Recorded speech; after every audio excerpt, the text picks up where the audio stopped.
Почитувани македонци, каде и да сте, ви се опреќам вам кои себе се декларирате како христијани. Ве молам, оние кои се атеисти, антитеисти, агностици или сатанисти, нека го игнорираат оваа видео. После последната трагедија во Кочани, која го потресе македонскиот народ, се разбуди духот на македонецот. Излегуваме нагло од летаргијата во која чемреевме со децении.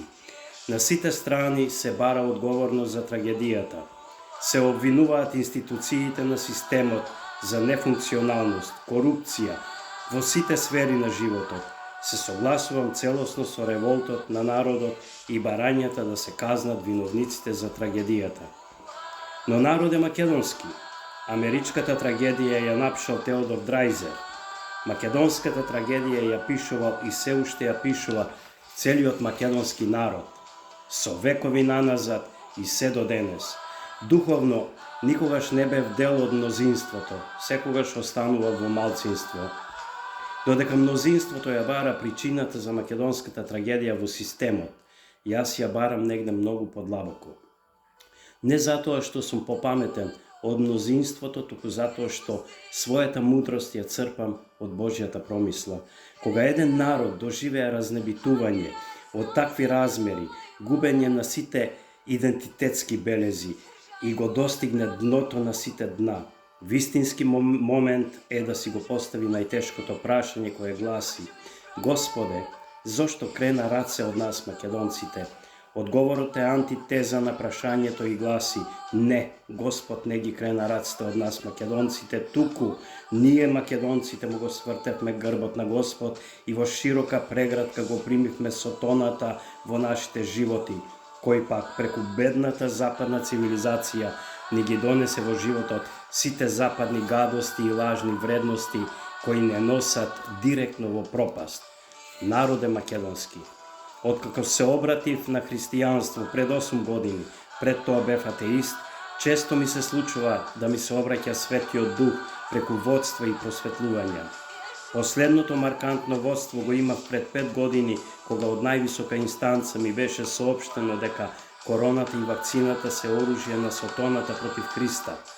На 3 февруари 2020 година ја добив информацијата кога никој на планетава не зборуваше за вакцина.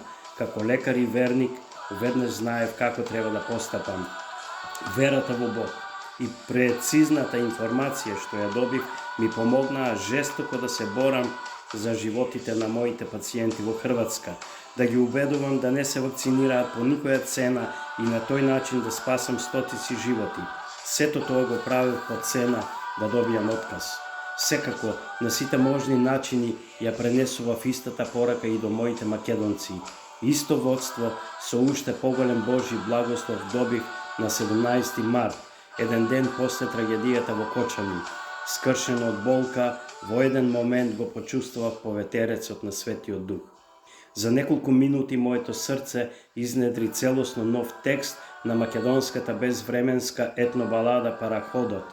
Веднаш знаев дека Бог преку Светиот Дух во овие тешки моменти за Македонија ми праќа силна порака. Во вториот дел од видеото ќе ви ја отпеам баладата која Светиот Дух ја претвори во прекрасен госпел. Свесен за моите подпросечни музички способности, ве молам, не очекувајте изведба во неколку октави, трилери, вибрато или преубава боја на гласот. Ништо од тоа нема да добиете. Но ќе добиете нешто многу повредно од тоа.